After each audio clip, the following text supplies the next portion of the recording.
Hi, welcome back to my channel. If you're new here, I'm Bree, and today's reading vlog, we're going to be doing kind of a themed reading vlog. So this reading vlog has kind of been one that I have thought about a couple times, and I've been doing reading sprints lately. If you didn't know, you can check them out. I do them kind of about every 2 weeks, though it changes depending on illness and stuff like that.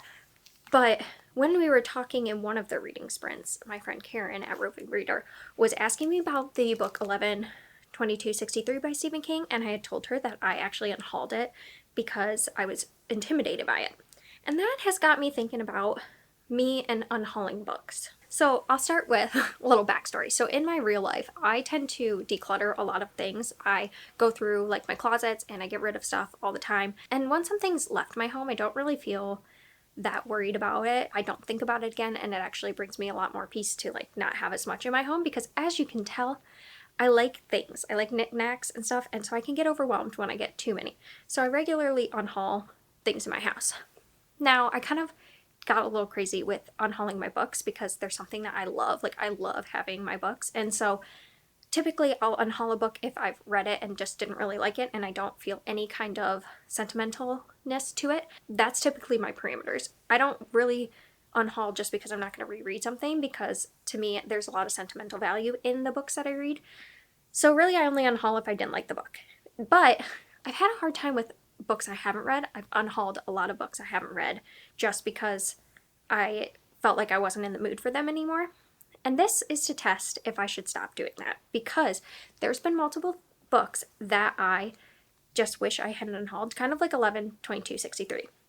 I think that book sounds like it's for me, but I got intimidated by it, so I let it go, and it had been sitting on my shelves for a while. And I think I just need to have the mentality that a book might not be for right now, and I might not be in the mood for it right now, but doesn't mean years down the road I won't.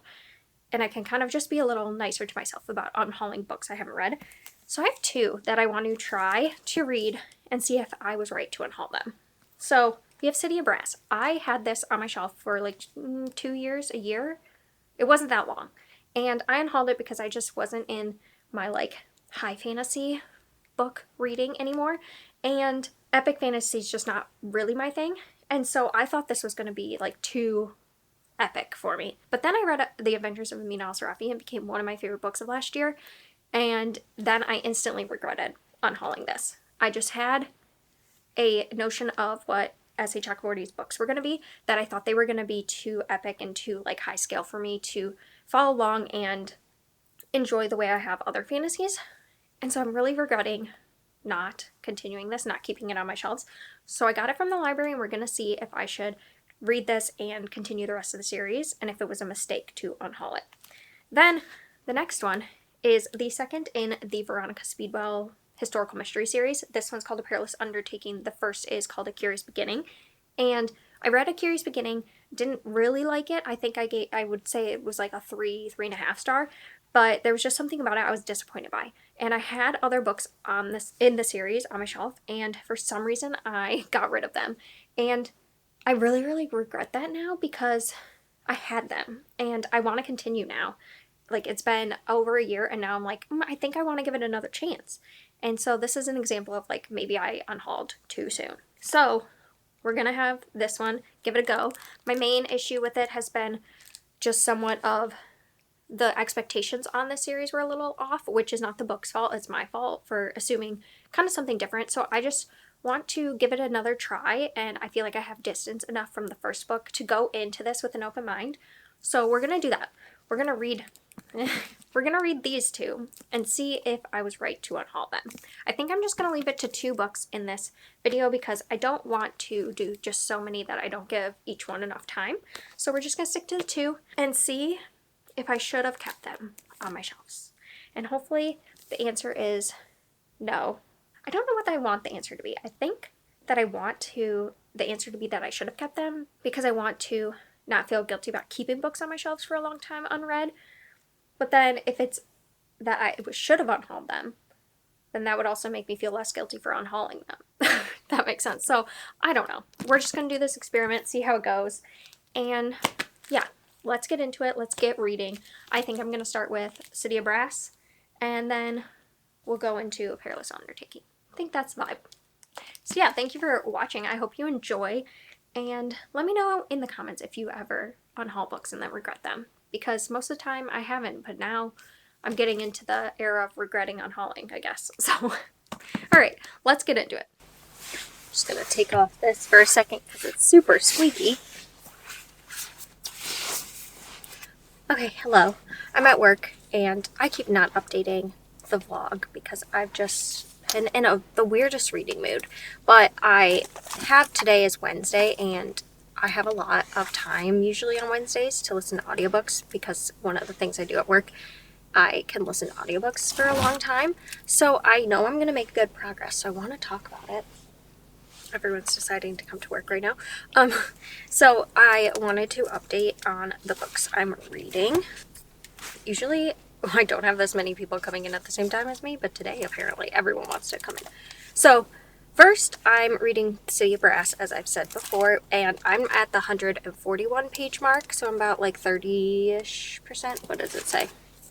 26% of the way through, and I know that this is probably the one I'm going to be reading the most, so I wanted to update because I'm really, really liking this. It's got such a good like atmosphere. I'm really enjoying the fact that we're following this character as she's going into like the Jinn world. I think it's like, it's not called that, I can't remember what it's called, but it's like the world, like there's the human world and then there's like the magical world, and she's like having to go into the magical world, and I find that really cool. I really like the inclusion of all the like mythology and lore and stuff, and we're learning it through her because of how she's with this Jinn that's like explaining things to her and explaining like the history, and so I feel like it's a really organic way to get the backstory of this world. And then we have another perspective of the prince, and that one I find interesting, but I find it a little hard to follow in audiobook because there's so many different names of people. It's hard to keep track, and the audiobook narrator's voice sounds the same from like each character. So like our main girl and the prince sound the same to me. So it's hard sometimes when we flip to like realize I'm in that other timeline. So I think that's the only thing that's like confusing to me. But I think if I was reading it physically, it wouldn't be that way. And there's like this interesting dynamic of like stuff that's happening in the city, and things are not as good as they seem, I guess. And there's some like, what's the word? They're moving a Santa house. That's hilarious.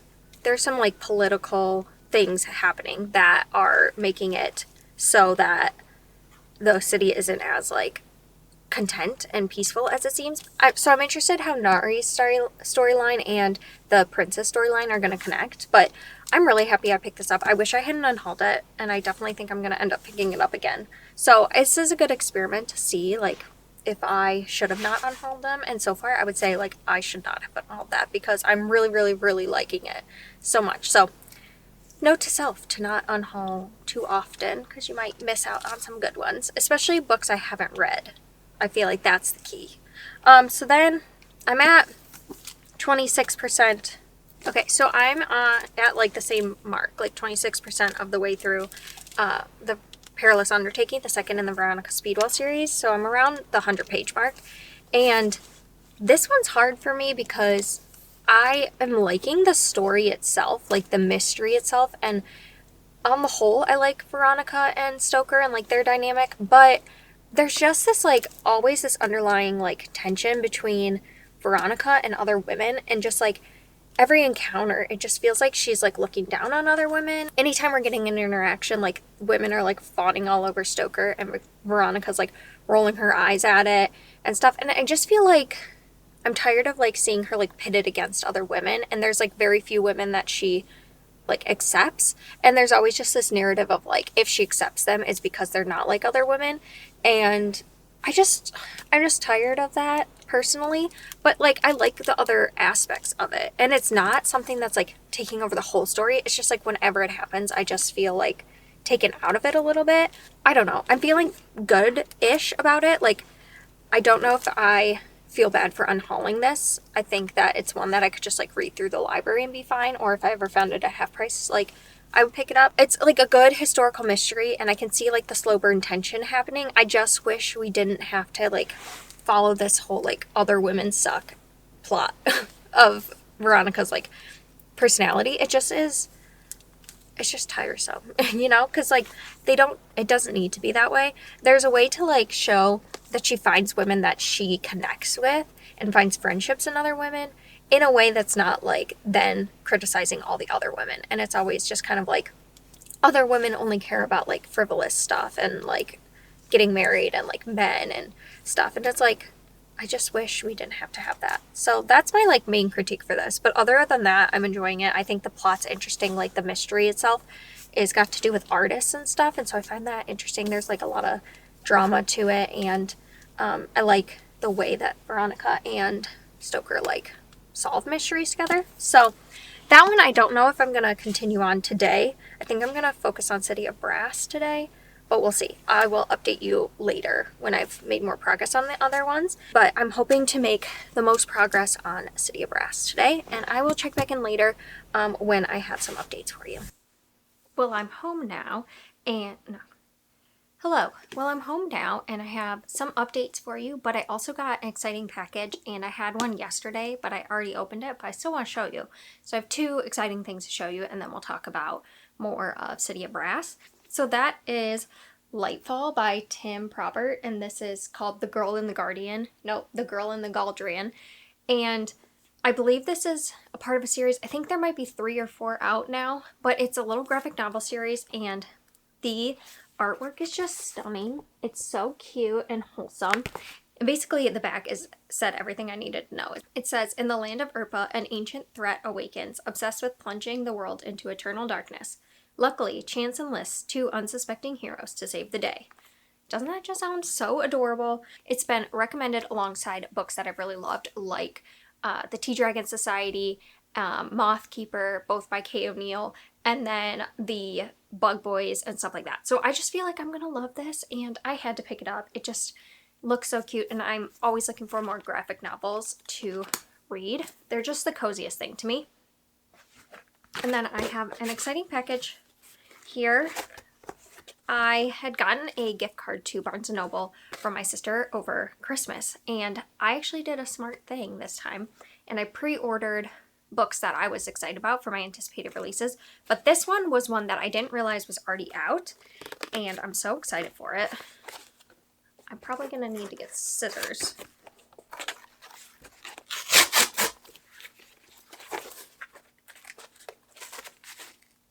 I cut it and then I didn't cut it far enough, and then I just realized that there's tabs I'm supposed to use to help open it. So didn't even need to get scissors.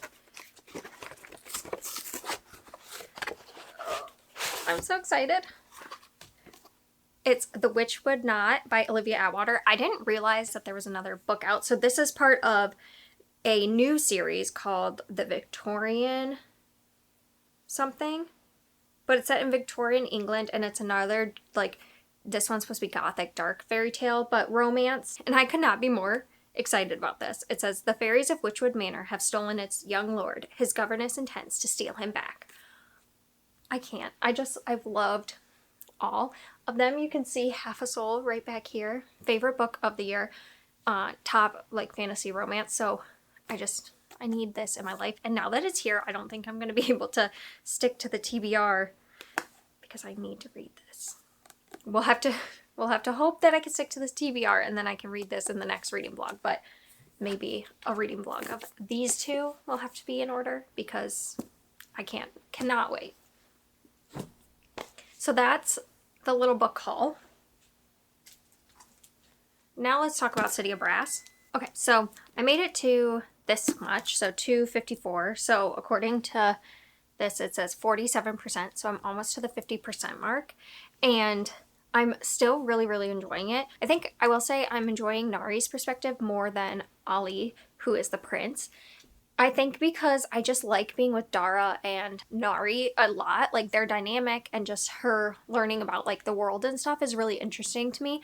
But Prince Ali's like perspective is a lot of politics, and it's hard to keep track of like all the issues. The idea is that there's different like groups of people and they all kind of have different religious beliefs, I believe, and then there's been some strife and like there's been eradication of certain peoples, and there's just a lot of like tension between different groups.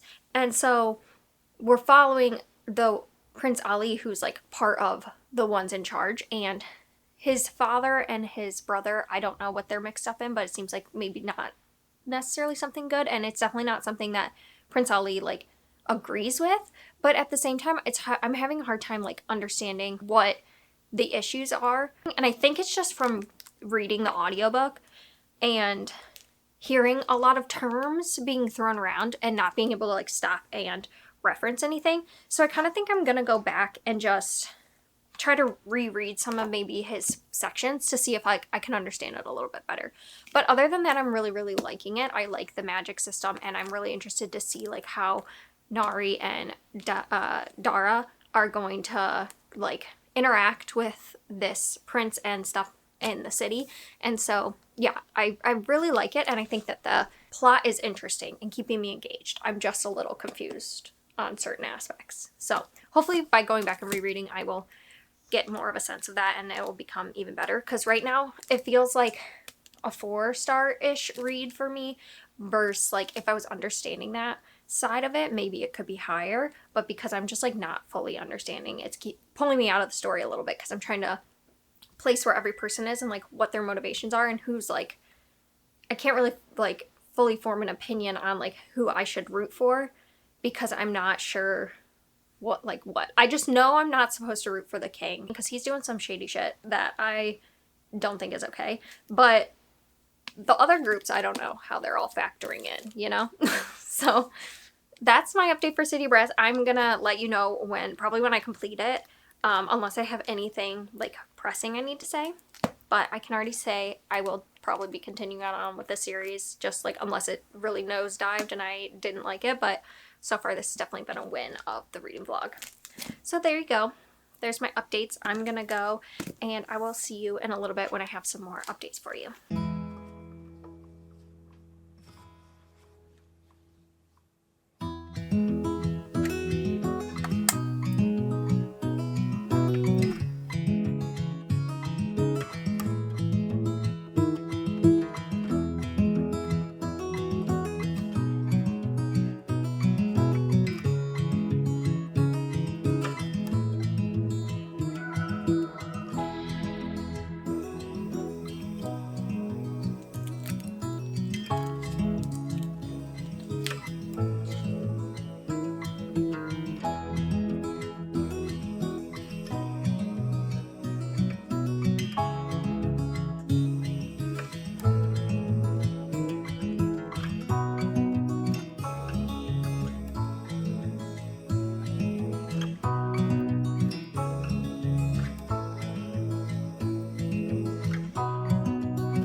So I finished City of Brass, and I really liked this. I think for some of it, it was a little bit slow, and so it wasn't a 5-star read for me, but I would say it's probably like a 4-star, like a good high 4, because I really enjoyed Nari as our main character. I think in the last clip, I was talking about how I was confused by the politics, and that is also a part of it. But by the end, I really kind of think I have more of a grasp on it and know who I am supposed to like root for and stuff. And I think that's one thing that this book did well. So you kind of get to see how people have flawed views in their politics and stuff and their beliefs, because there's like 2 groups of Jinn, essentially. One go by Deva, and they are not called Jinn, and then there's another group that goes by Jinn, and they're the ones in leadership. And then there's Shafi, which are humans mixed with Jinn, but they are treated like slaves. And so you see like all these different people's viewpoints, and specifically the Deva and the Jinn, you're getting like the perspectives of those more. We haven't really got like a Shafi person, but you get to see just like how they clash together, and like each one has their own prejudice, but you can also see just different people like scheming to kind of get what they want. And so I ended up really liking it, especially the ending. I need to know where it's going. I think the series itself is going to be like a good 4-star or higher series for me. I don't know how the other 2 books will go, but I thought this was really good for like her debut book. I think it had so many great parts to it. It wasn't quite The Adventures of Amina Al-Sarafi for me, which was a good 5-star favorite book of the year, but I just think that this was her debut books, so it makes sense. She's learned a lot more probably from writing these books, and I really liked it. This is one that I am sad to say that I unhauled it, and so I definitely will be getting myself a copy in the rest of the series because this was a mistake to unhaul. So at least I learned that, which is good. Then I want to talk more about this. I am at the 27% mark. I listened to it on audiobook, so I'll have to find my page. So I had updated you in the car, and I don't have any more updates for you yet, but I am going to read this today and hopefully get like 50% of the way through, or maybe more. And I'll probably come back when I'm like 50% of the way through and let you know how things went. So I am at the 50% mark of A Perilous Undertaking, and I have thoughts. I think in the beginning I was pretty lukewarm about this because of just the way Veronica reacts with other women. I do feel like that's gone down a little bit. Like, it's not that she's not judging other women, but it's more that she's just not bringing it up as much, which I'm appreciative of. But I gotta say, I do understand everyone's love of Stoker and Veronica. Like, their bickering back and forth is really fun. They're definitely like both get on each other's nerves, but they both like kind of do it to each other and they have fun with it, so it doesn't bother me. It's something that I kind of find fun and endearing with them. So like 50% of the way through, I am understanding like everyone's love for it, and I think it's growing on me. I just wish we could get some growth of like Veronica in terms of like other women, but because it's taking a back seat, it's not bugging me as much in this one. Something I had an issue with in A Curious Beginning too was that it didn't really feel like a mystery. Not that you have to follow like a mystery pattern, but this felt much more like two characters kind of like starting the slow burn romance, even though not a lot happens.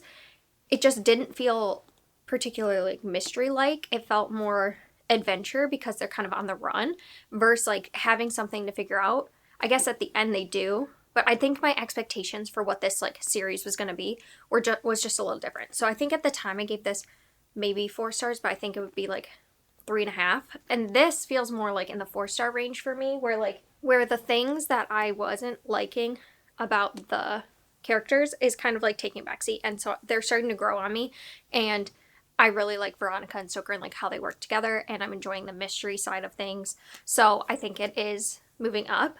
I will say I don't necessarily feel bad for unhauling it because I think at the time like that one wasn't the best. A Curious Beginning wasn't the best for me.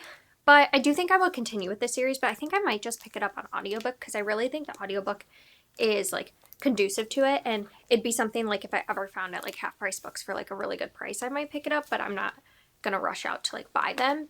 But yeah, I'm enjoying it more than I was before. So right now we're in like the 4-star range, which is great. So tomorrow I think I want to work on my reading journal and then read more of this on audiobook, and then I'll let you know more.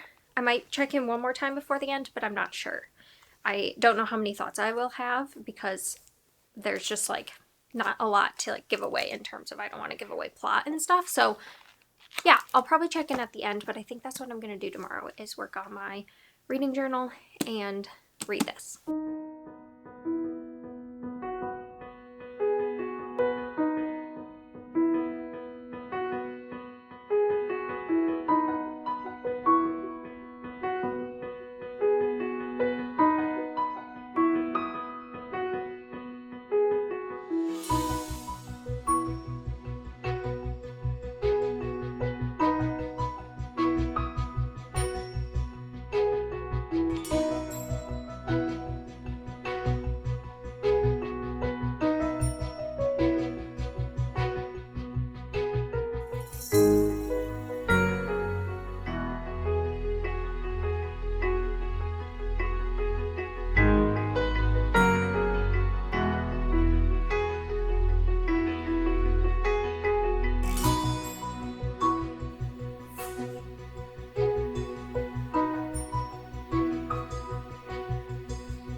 Hello. It is now been a couple days since my last clip where I was doing my reading journal. I ended up getting some flare-ups, so I haven't been able to check in, but I did end up finishing A Perilous Undertaking by Deanna Raybourn, and I have similar thoughts, I think, to the last time I checked in. I ended up liking this one more than the Curious Beginning. I think I would probably give this one a 4, where that one was closer to a 3, 3.5.